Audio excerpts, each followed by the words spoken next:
बिस्मिल्लाहिर्रहमानिर्रहीम। अस्सलाम वालेकुम दोस्तों, मेरा नाम है आरिफ चौधरी और मैं हूं एडवाइजर FBR एंड PRA।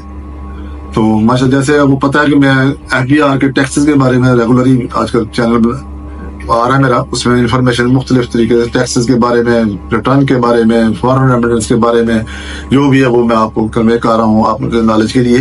तो आज फिर हम एक जनरल बात करने लगे हैं फॉरेन रेमिटेंस के हवाले से, और ये पहले 3 वीडियो आ चुकी हैं फॉरेनर ओवरसीज के हवाले से। तो आज ये आपके साथ डिस्कस करना है कि वैसे तो वो फॉरेनर को लगता है फाइलर का रेट लगता है, लेकिन उनको फाइलर होना क्यों जरूरी है, वो अगर फाइलर हो जाएंगे तो उनके लिए क्या बेहतर होगा, वो थोड़ा सा मैं बताता हूँ उनके लिए कि अगर वो फाइलर हो जाते हैं तो वो कैसे टैक्सों से बच जाएंगे पाकिस्तान में।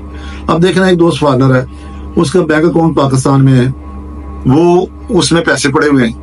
अब 50,000 से ऊपर अगर नॉन फाइलर निकलवाता है तो उसे 0.9% उसका टैक्स कट जाता है। अब उस फॉरेनर ने या नॉन रेजिडेंट ने या ओवरसीज में जो होते हैं, उसने जिसको भी पैसे भेजे हुए हैं वो किसी फैमिली मेंबर को या बैंक में, तो इसलिए अगर वो नॉन फाइलर होगा तो वो टैक्स कटेगा।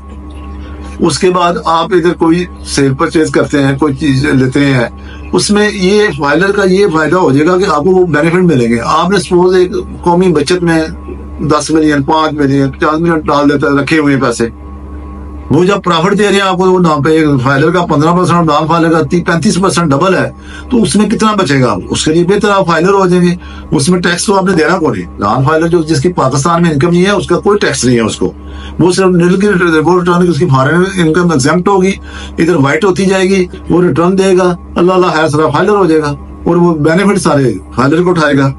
लिहाजा मेरा तो मशवरा यही है आप दोस्तों से मसूल में कि आप जितने फॉरेनर हैं, नॉन रेजिडेंट हैं, और यानी जिनका पाकिस्तान में स्टे 182 दिन या उससे कम होता है, ये डेफिनेशन है, वो आते हैं फॉरेनर में या नॉन रेजिडेंट में या ओवरसीज में। तो लिहाजा इन्हें रिटर्न दे के फाइलर होना चाहिए ताकि बेजा टैक्सों से बचे। जो फाइलर उसका फर्क है वो कितना फर्क है, तो उसमें क्या हर्ज है, वो बस हर साल उसे रिटर्न देनी है आपने, उधर ऑनलाइन कॉन्टेक्ट करके अपने लीगल। हाँ, लेकिन एक बात याद रखें, लीगल एडवाइजर अपना एडवोकेट अच्छा रखें, जो अपडेटेड हो, आपको सही गाइड करे, आपको सही बताए, और आप बिल्कुल आला देखा जाए तो हमारा FBR में इतना इजी है सिस्टम कि आप रिटर्न देते जाए, फाइलर आप सही डॉक्यूमेंटेशन दें, कोई पूछता नहीं। आप 10 साल से बहुत सारे दोस्त दे रहे होंगे जिसके डॉक्यूमेंटेशन में या कोई कंसीलमेंट मिलता है, बहुत दोस्त प्रॉपर्टी ले लेते हैं, बताते नहीं है, या लीगल एडवाइजर नहीं बताते, या वो अगर सही प्रॉपर्टी डिक्लेयर नहीं करता, वो सारी चीजें, वो फिर प्रॉब्लम आ जाती है टैक्स पे के लिए। आप अच्छे तरीके से एक्सपेंस कर लेते हैं, तो क्रेडिट कार्ड कर लेते हैं, क्लेम ही नहीं करते, वो किसका, ये टैक्स पेयर से आप अपने वकील से अटैच होंगे, वो आपको गाइड करेगा। आप एक दफा लाजमी उससे रिटर्न से पहले सेटिंग किया करें। जब आप डॉक्यूमेंटेड या जो भी आपकी चीजें हैं, एसेट, खर्चे, एक्सपेंस, डॉक्यूमेंट रिटर्न उसके मुताबिक तैयार करेंगे तो कभी आपको प्रॉब्लम नहीं आएगी, कोई नहीं है, और आप बेनिफिट बेशुमार उठाएंगे।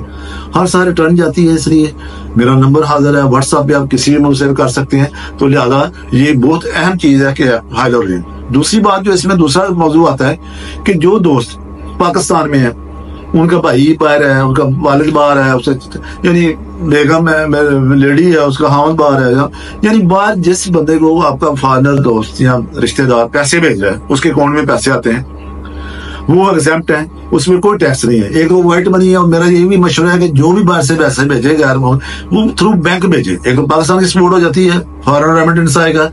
दूसरा, जिसको आप भेज रहे हैं वो व्हाइट मनी कल कहीं भी खर्च करेगा तो जो FBR पूछेगा ये व्हाइट मनी कहाँ से आई, आप ये बता दीजिएगा ये बाहर से आई है जी। उसमें 50 लाख तक किसी के नाम पे आती है, कोई भेजता है उसकी कोई पूछगिछ नहीं है। 50 लाख तक कोई भी भेजे, और उसमें वो बिल्कुल गवर्नमेंट नहीं पूछती कि ये किसने भेजे हैं, क्या रीजन। हाँ, 50 लाख से ऊपर हो तो फिर उसका रीजन देना पड़ता है। मसलन बेटा अगर वालिद को भेज रहा है, कोई मसला नहीं है, भावे करोड़ भेजे, 2 करोड़ भेजे, भाई को भेज रहा है, बेटा माँ को, यानी जो ब्लड रिलेशन है वो भेज रहा है, उसकी कोई लिमिट नहीं है, जितनी मर्जी भेज सकता है। लेकिन वो जिनको भेज रहा है, अब वो देख रहा है पैसे गुजार घर के खर्चे के लिए महीने के 1 लाख, 2 लाख, 3 लाख निकालता है, वो 0.9% ऑफ टैक्स 1 जुलाई से हो गया।